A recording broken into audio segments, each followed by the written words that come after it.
Olá, eu sou Fernanda Safreire e esse é o nosso episódio de estreia do nosso videocast sobre reforma tributária. O objetivo dessa série de videocast é trazer aqui um olhar, né, não só jurídico, mas também de negócio, da reforma tributária impactada em todo o setor e como ela vai impactar em todos os setores da economia. E hoje, para me acompanhar nesse videocast, teremos a minha colega Mércia Braga, e nós vamos ter aqui como convidadas duas grandes mulheres do setor de medicamentos, a Anne Ishikiriyama e a Marta Santoro. A Anne, ela é Head de Tax da Merck e a Marta é coordenadora da área tributária também da Merck. Tudo bom? Vamos lá. Se a gente pensar no setor de medicamentos, é possível verificar que esse setor acabou sendo contemplado por um regime diferenciado na reforma tributária.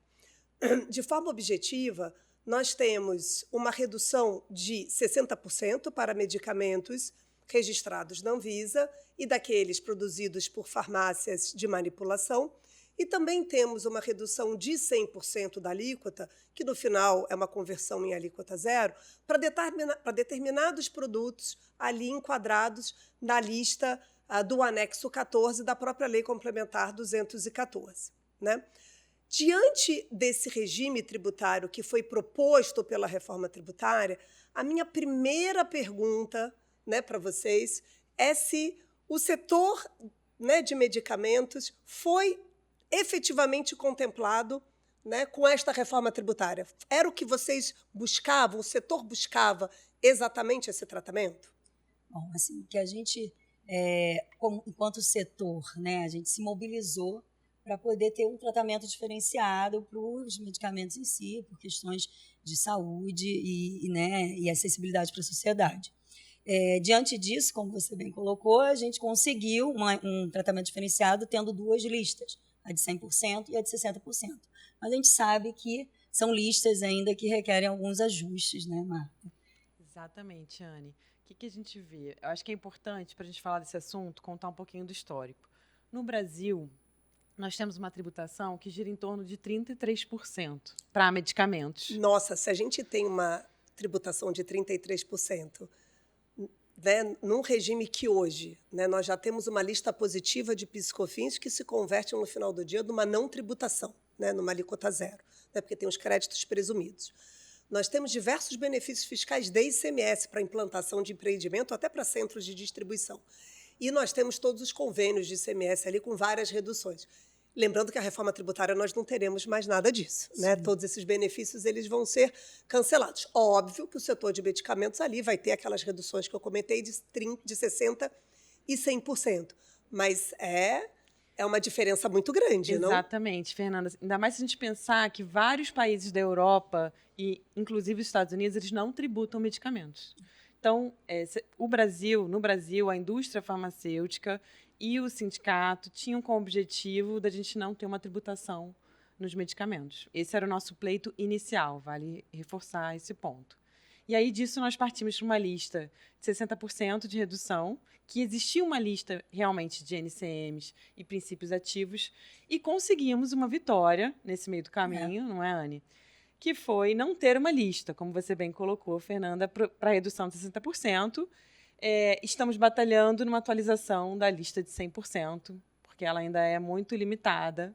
Então, a gente está trabalhando nesse sentido, o setor em si. E essa lista de 100%, que é a que hoje está contemplada na lei complementar, conta para a gente um pouco sobre como foi o histórico da construção dessa lista, quais são os medicamentos que estão lá e como é que vai ser a implementação de uma eventual atualização dessa lista. Eu acho que isso é um ponto também bastante importante, porque quando a gente pensa em um critério ser uma lista e olhando para o futuro, onde a gente tem uma indústria extremamente dinâmica e que sempre está inovando em termos de medicamento, como é que a gente vai alcançar esses novos medicamentos, fazer com que essas reduções também alcancem esses novos medicamentos? E aí, Anne e Marta, lembrando que da forma como está na lei complementar hoje, né, se eu não me engano, o artigo 146, quando ele trata ali da lista, ele fala que é possível novas inclusões, mas de medicamentos ainda não existentes, né, no momento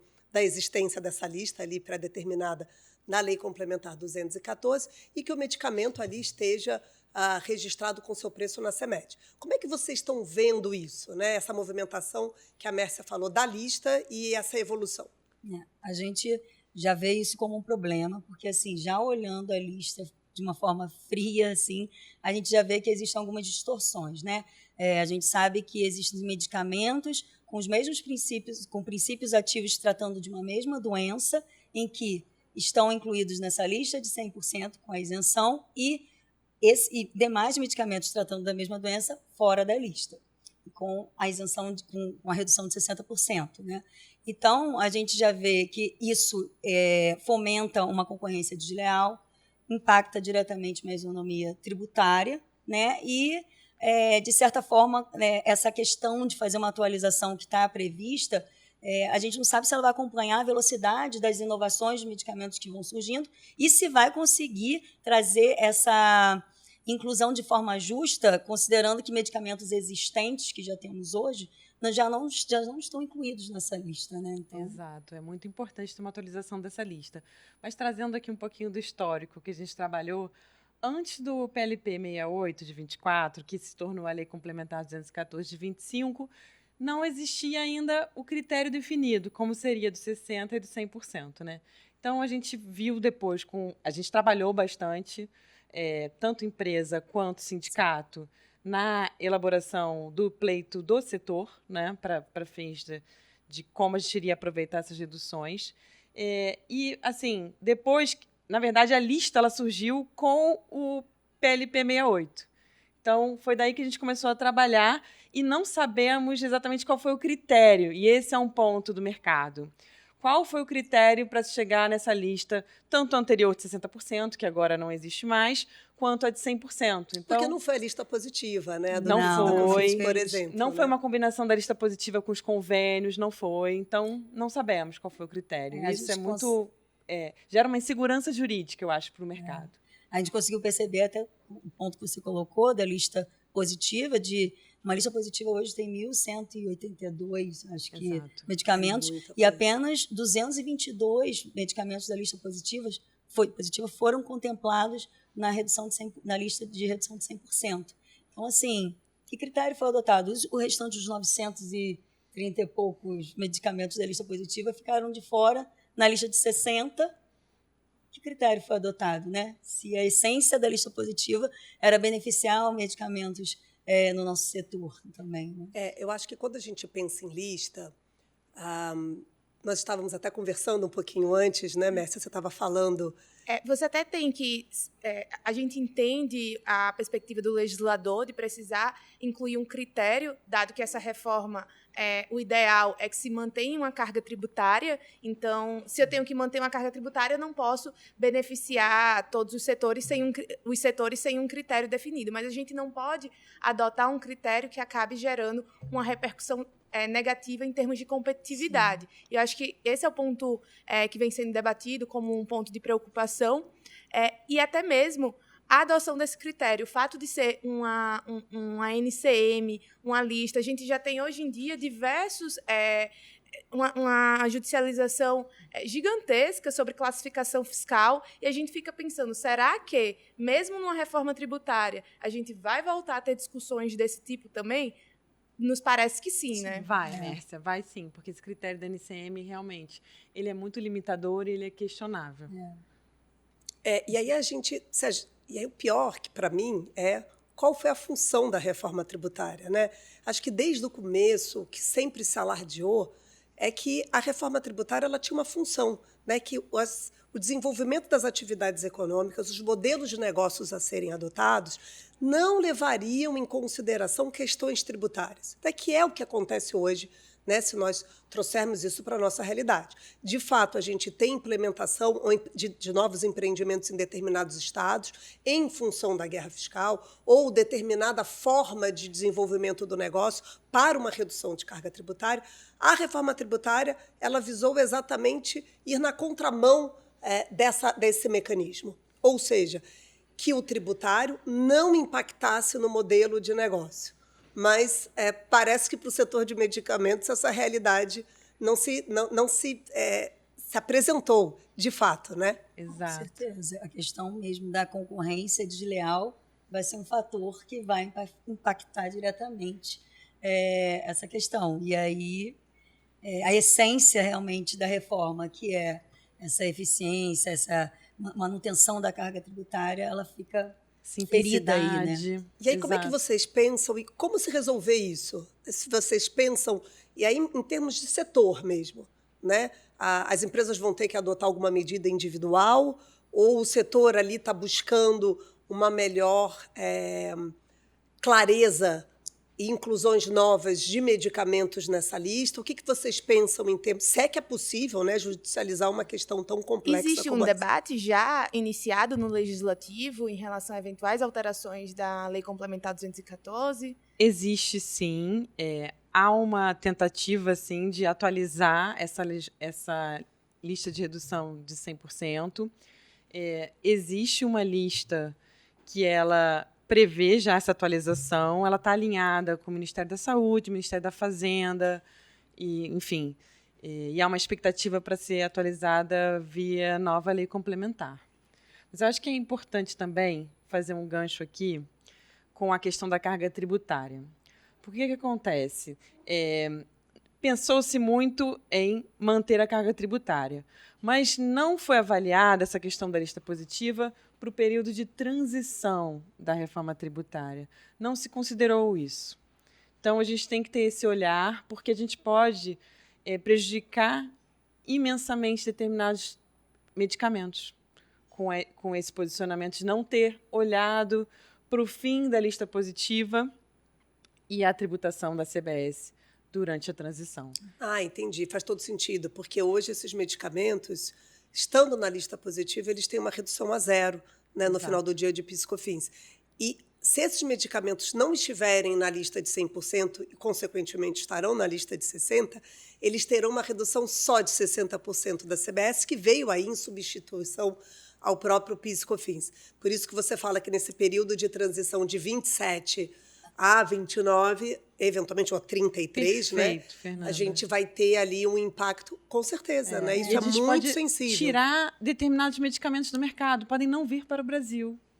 Então, isso é muito impactante. Infelizmente, falando de lista positiva, a gente não tem uma lista positiva para a CBS, né? Com certeza. Então, a gente já está considerando como um imposto adicional em que atualmente não temos, né? E é importante só sensibilizar aqui, né, colocar que a gente já vem fazendo essas discussões com o setor, a gente já levou isso, então isso é algo que o setor tem tentado chegar, né, no governo para mostrar que teve aí algum ponto que talvez não tenha sido vislumbrado no período da transição. E realmente, como a Marta colocou, isso pode trazer, talvez, descontinuidade a alguns medicamentos no mercado, como também pode brecar que alguns medicamentos venham para o Brasil. Inclusive nessa questão da atualização da lista, porque a ideia, quando se discutiu essa atualização da lista, que ela não fosse esperar os 5 anos previstos na legislação, era justamente você trazer algo mais benéfico, mas você traz algo mais limitador. Então, não faz sentido essa previsão legal. Acho que é importante a gente ter isso em mente também, que é importante atualizar essa previsão. Até para fomentar, né, a indústria. A indústria. E acho que, pegando aqui um pouco também, ainda nesse tema de carga tributária e transição, acho que a gente vai ter um grande desafio aqui em termos de precificação de medicamentos. Como é que vocês veem isso? Como é que o mercado, o setor de forma geral, tá vendo esse tema e lidando com esse tema? Aqui acho que a Fernanda até pode complementar aqui minha fala, no sentido de que isso está sendo desafiador para outros setores também. Com certeza, sim, está impactando diretamente a questão da precificação, porque a gente sabe que a cadeia em si será impactada com modelos diferentes de tributação, enquanto não somente enquanto setor, mas eu acho que todas as empresas estão avaliando isso, o quanto o custo, né, final vai ter para poder verificar a questão da precificação. Contudo, atualmente a gente ainda não tem a alíquota definida para a gente poder fazer e levantar um cenário mais realístico para essa avaliação, né? E isso é importante porque a gente tem uma reforma que aí tem um período de transição de cerca de 7 anos.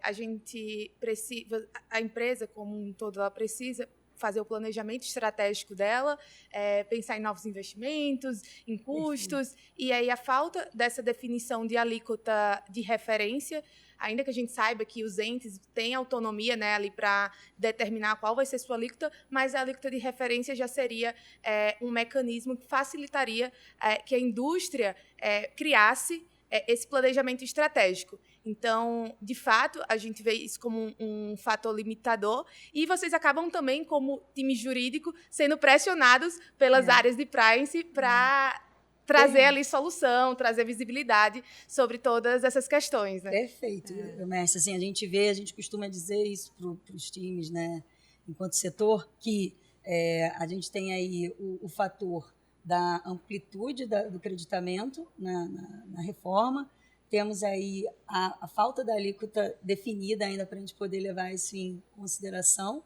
né? E tem o outro fator que é a tributação no destino. Então, isso tudo vai impactar diretamente a forma estratégica como as empresas vão se comportar no mercado. Né? E pegando um pouco o gancho dessa sua fala, né, a reforma tributária ele desafia, né, a lógica das estruturas atuais, né? A gente vai ter mudanças significativas com diversas operações que não eram tributadas e passam a ser tributadas, né? E a gente imagina que é muito necessário, né, que as empresas, e aí eu quero pegar um pouquinho a experiência de vocês, né, e vocês tratarem aqui um pouquinho com a gente, como é que vocês veem como as empresas precisam se preparar para essa reforma tributária, né? E aí, pegando um pouco da experiência de vocês, quais foram as áreas que devem ser mais engajadas, em que momento, como é que você está vendo essa necessidade, né, da empresa se voltar para ela para realizar uma análise de como é que vai ser a reforma tributária? Então, enquanto head aqui do negócio, né, como é que a gente vê isso? A gente, apesar de ser uma reforma tributária, a gente vê isso como uma reforma de negócios. É uma reforma que vai impactar todas as áreas da empresa, né? Então, todas as áreas precisam estar engajadas, entender o propósito dessa reforma, porque ninguém vai ficar livre de ter algum impacto. Desde a área, falando de tributação de destino, a gente fala muito da área do setor de logística, time de pricing, a gente está falando aqui de precificação, o quanto isso vai ser impactado, área de legal, quanto novos contratos deverão ser renegociados, né? Então, assim, é toda uma estrutura. O TI é o principal que a gente vê aí como um setor que tem que estar tendo o seu investimento nas adaptações e atualizações do sistema para poder recepcionar os requerimentos legais que vão vir aí com todo esse modelo novo da reforma. Então, assim, é uma reforma de negócios em que a companhia inteira precisa estar engajada para poder se preparar de forma proativa para poder ganhar o mercado de uma forma mais competitiva, né?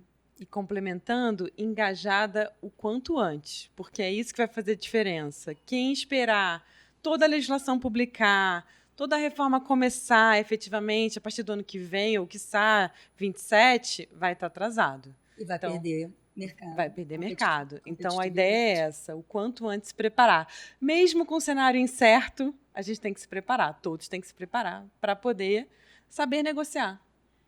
Com certeza.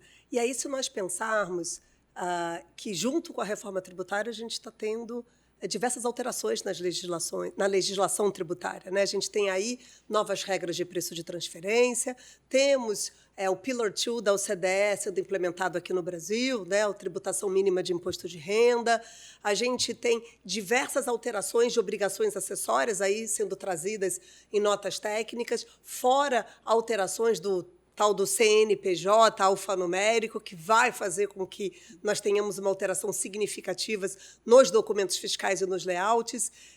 Como tratar de tudo isso junto com a reforma tributária? Né? Isso está junto ou vocês têm que tratar desses temas de forma segregada? Como vocês estão fazendo? Excelente ponto, porque isso tudo que está acontecendo agora são prioridades. e que tem que ser tratado juntos com a reforma tributária. Eu não tenho como tratar da reforma tributária e deixar a legislação de transfer pricing para ser avaliada depois, porque ela está toda em conjunto do que vai acontecer com questões de precificação, inclusive. Com certeza. Né? Pillar 2 e todas essas outras legislações que estão acontecendo no momento devem ser e estão sendo tratadas com um olhar em conjunto. Não tem como a gente deixar para depois. Infelizmente, 2025, 2026 aí são anos desafiadores que estão vindo aí para ser benéfico, né? Mas antes de chegar a atingir o objetivo dessa simplificação e de tudo se tornar benéfico para a companhia, a gente vai passar por grandes desafios, com certeza. E acho que essa reforma tem muito o slogan de ser uma reforma tech, né? E todos esses desafios, seja da própria reforma tributária, seja de outras legislações, de outros tributos que estão sendo implementadas no Brasil, acho que a gente não consegue avançar sem ter uma parte de TI muito bem engajada dentro da empresa. Como tem sido esse desafio para vocês de engajar o time de TI? Porque eles acabam tendo que entender um pouco de legislação, vocês têm que dar também todo esse suporte de regulamentações diárias que vêm aparecendo, por exemplo, quando a gente está tratando de reforma tributária, tem notas técnicas semanais falando ali sobre layout de documentos fiscais. Como é que tem sido para vocês esse desafio de interação com o time de TI? Bom, Mércia, eu entendo assim que, historicamente, no Brasil, o TI já é uma área muito demandada por conta de todas essas requerimentos legais, obrigações, etc., que, né, o governo demanda numa empresa.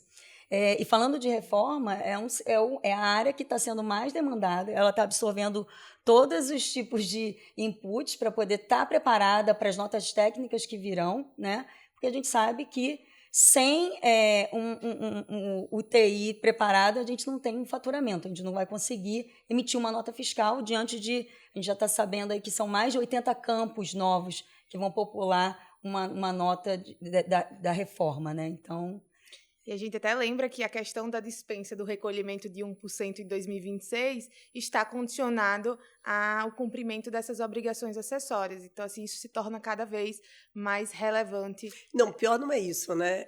É o cumprimento de obrigações acessórias que a gente imagina que sejam as notas fiscais, né? E o cumprimento desses campos. Essa que é o mais difícil. Até agora a gente ainda não tem uma manifestação do governo de exatamente como vai ser feito, qual a obrigação acessória cumprir dele. essa, não precisa cumprir essa, está tudo em paz. Eu não vou te autuar. E assim, a gente está 6 meses de implementar, né? Sim. Então, como é que fica, assim? E eu acho que tem um ponto importante, né? É óbvio, como você falou, Anny, o setor, né, de tecnologia já vem engajado ali, porque eu brinco aqui internamente que a gente às vezes tem a ditadura do software, né? A gente não consegue fazer, porque o software não deixa, né? A nota fiscal não vai cumprir aquela obrigação. Mas com a reforma tributária nós teremos todas as empresas do Brasil ali demandando uma alteração ao mesmo tempo. Porque se nós pensarmos, por exemplo, na nota fiscal eletrônica, né, e nessas mudanças, elas sempre foram em fases, né, setor A, setor B, estado A, estado B, agora não. Né? Nós teremos uma implementação de um regime novo de uma forma imediata para o Brasil inteiro. Óbvio, com um longo período de transição, como você bem falou. Sim, isso impacta diretamente a questão da mão de obra mesmo de TI, que está escassa, porque quem hoje sabe mexer com TI realmente é o profissional que vai atender o mercado. Pois é. Bom, a gente já falou de vários desafios da reforma tributária, né? Seja da lista, como vocês estão vendo o mercado, os novos, né, desafios para o setor. Eu queria que vocês comentassem um pouquinho para a gente o que vocês esperam dessa reforma tributária. No seguinte sentido, vocês acham de fato que a reforma tributária vai simplificar e nós teremos o maior investimento do Brasil? E fazendo ali também uma comparação para um setor que é extremamente voltado para desenvolvimento de novas tecnologias. A reforma tributária, ela se alinha a esse modelo de negócio do setor farmacêutico? A gente brinca, né, Marta, que assim, antes de alcançar esse objetivo, muitos desafios vão ter que ser superados, né? Exatamente. A gente está diante aí a gente falou um pouco aqui de vários gaps que a gente entende que ainda a reforma, como está, ainda tem. Então, ajustes finos serão necessários para que, sim, a gente alcance essa questão de ter o acesso que a reforma busca para o nosso setor. A gente sabe que a reforma ela tem vários gaps que precisam ser ajustados. Então, assim, até mesmo para a gente demonstrar isso lá para fora, né, para a nossa matriz, quando eles falam, bom, mas a reforma veio para simplificar. Você está trazendo aí várias solicitações de aumento de budget para investir em TI, em aumento de investir em implementação. Como que isso funciona? E a gente falou, né? Bom, só para você ter uma ideia, como a gente vai se comportar no mercado, a gente tem 7 anos aí no período de transição em que a gente vai funcionar com 2 modelos. O atual, né, e o novo. Só isso aí a gente já consegue trazer a complexidade necessária antes de se tornar simples lá em 2033. Se hoje já não é simples, imagina com o modelo novo que nós nem sabemos, né, de fato, como é que ele vai ser implementado. Né? A gente espera que de uma maneira simples, mas... E a curva de aprendizado, né, também para as pessoas que fazem parte do time de vocês, que hoje trabalham só em um modelo e precisam manter trabalhando no atual modelo, mas também aprender sobre o novo. Isso realmente é desafiador e precisa de um tempo para maturação. Exato. São profissionais também que vão ser muito demandados no mercado. Tanto os que têm experiência com o passado, quanto os que estão ganhando experiência com o futuro, assim como os profissionais de TI que a gente mencionou, né? Que vão estar escassos no mercado, que entendam de ali de modelos, né? E talvez a gente precise de mais pessoas trabalhando durante um período, né?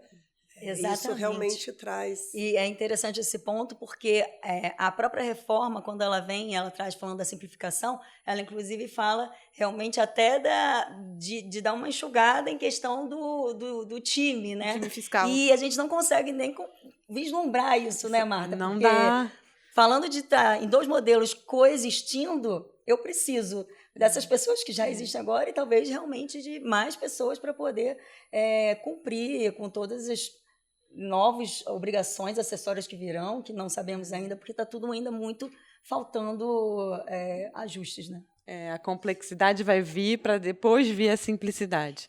Então, a gente realmente vai ter que focar nesse ambiente que ainda está incerto, né? Porque a gente tem aí a Lei Complementar 214, publicada em janeiro desse ano, que traz muito direito material. Mas nós temos muitas dúvidas ainda em relação ao direito processual, que não está definido. Então, a gente não sabe, hoje em dia, como vai ser. Em face de quem que a gente vai entrar com uma ação judicial? Qual órgão? Quantos autos de infração a gente vai ter? 1, 2 ou 3? Exato. Então, ainda tem muita coisa indefinida em termos de reforma tributária, que a gente tem que esperar, mas a gente tem que esperar agindo, como a gente falou. Não pode esperar acontecer. A gente tem que participar e contribuir para o debate, que ainda tem muito debate sobre o assunto. Com certeza. E falando desse tema de contencioso, a gente tem o PLP 108, ele ainda está em tramitação no Congresso, atualmente está no Senado, ali na relatoria do senador Eduardo Braga, e a ideia, né, que foi publicada é que ele venha a ser votado agora na CCJ ainda antes do recesso e até mesmo levado a plenário antes do recesso. Ali é um PLP muito importante porque ele traz alguns pontos que você mencionou aqui, Marta, sobre a atuação do comitê gestor, sobre a atuação dos entes federativos, qual é a competência deles, como é que vai funcionar a autuação, a fiscalização, os julgamentos no âmbito do comitê gestor. E depois que uma vez foi publicada ali a Lei Complementar 214, eu acho que muitas pessoas perderam o engajamento em relação ao PLP 108, mas a gente tem que ter a visão de que o PLP 108 ele é um veículo para a gente resolver tanto esses problemas que a gente já identificou em relação ao contencioso, quanto de problemas que a gente identificou na Lei Complementar 214, como vocês trouxeram a questão da lista, dos critérios. Então, a gente vem conversando com os clientes, até com vocês mesmos a gente já conversou, sobre a necessidade de ter essa sensibilidade para esse PLP tão importante que ainda está no Congresso. Exatamente, Mércia, esse PLP é muito importante. Na verdade, os setores perderam o engajamento no PLP 108. Não se fala tanto como se falava em relação ao PLP 68. Então, assim, nós temos realmente que voltar esse assunto. Toda a sociedade tem que discutir e temos que esclarecer como será essa fase do processo administrativo e do processo judicial, que ainda não está delimitado. Então, assim, a gente tem que participar, todo o meio jurídico tem que participar, as empresas têm que estar engajadas nesse assunto também, que é essencial, porque a gente vê, por exemplo, a questão das penalidades, ela está muito limitada, a questão do depósito judicial não foi definido, porque a gente vê, por exemplo, quando a gente tem um depósito judicial, uma empresa decide discutir judicialmente, mas ela não paga o IBS e a CBS. O que acontece? O seu cliente não vai ter direito ao crédito. Então, como que a gente vai ficar nessa situação? Eu não vou poder discutir judicialmente se eu não pagar o tributo, e a empresa que acha que aquele tributo é indevido. Enfim, tem diversos temas ainda a serem não só pontuados, mas também melhor trabalhados, eu acredito. Com certeza. E aí, para a gente fechar nosso bate-papo, eu queria fazer uma provocação, né? Queria que vocês dissessem para a gente o seguinte: se você pudesse deixar uma mensagem, né, para o setor sobre como se preparar para a reforma, qual mensagem seria? Como eu falei, é uma reforma de negócio. Então, assim, acho que o setor em si deve já iniciar, se já não iniciou, um engajamento dentro da companhia com todas as áreas. Todas as áreas devem estar realmente comprometidas com a reforma tributária, porque todas serão impactadas. E a gente entende que quem estiver agindo proativamente, quem estiver já nesse momento, já tentando estar preparado para o que vem, vai ser o setor, vai ser a empresa que vai conseguir ganhar competitividade no mercado. Também, até complementando o que a gente comentou aqui, o que acontece? Tem um timing correto para a gente saber que momento que a gente vai aplicar os novos benefícios, o que está acontecendo em relação à reforma tributária. Então, a gente tem que saber o momento certo para desapegar da estrutura atual para ir para a nova estrutura. Então, isso que eu acho que vai ser o desafio, inclusive, da área de negócio das empresas. Então, acho que a gente tem que estar... A gente vai ter esse período de transição muito longo, porém, ele é necessário, porque são muitas mudanças, né? Em toda a estrutura, uma mudança de negócio, como falamos. Então, é isso. Eu acho que o timing tem que pensar junto com a área de negócio, qual o timing correto para aplicar essas mudanças. Bom, queria agradecer a vocês, Marta, Anne, pela presença aqui na nossa casa. Um debate super enriquecedor, né? Algo que é muito importante para a gente debater não só como advogadas, né? Mas como sociedade. E eu queria aqui também convidar os nossos ouvintes para ouvir os nossos próximos conteúdos, tá bom? Obrigada, Fernanda, Mércia, pela oportunidade de estarmos aqui. É muito importante a gente ter um fórum que a gente consiga falar de forma aberta sobre todas essas avaliações que estão sendo feitas diante da lei complementar que foi aprovada. É muito importante a gente ter esse espaço em que a gente consiga desenvolver esses debates que são importantes para a sociedade como um todo. Bom, eu queria agradecer, é um prazer enorme estar aqui com você, Fernanda, te admiro muito, é um prazer estar aqui com você, Mércia, também foi um prazer trabalhar com você na reforma tributária, e é isso, eu acho que a gente tem que ter essa oportunidade mesmo de conversar, e é muito bacana estar aqui com mulheres tão competentes, estou muito orgulhosa. Todas. E continuem nos acompanhando para os nossos próximos videocasts. A gente também tem vários outros conteúdos sobre reforma tributária no nosso podcast, no Spotify, Inteligência Jurídica. E lá a gente sempre tenta trazer novos temas, novos olhares sobre o que está acontecendo no mundo jurídico e no mundo dos negócios. Obrigada.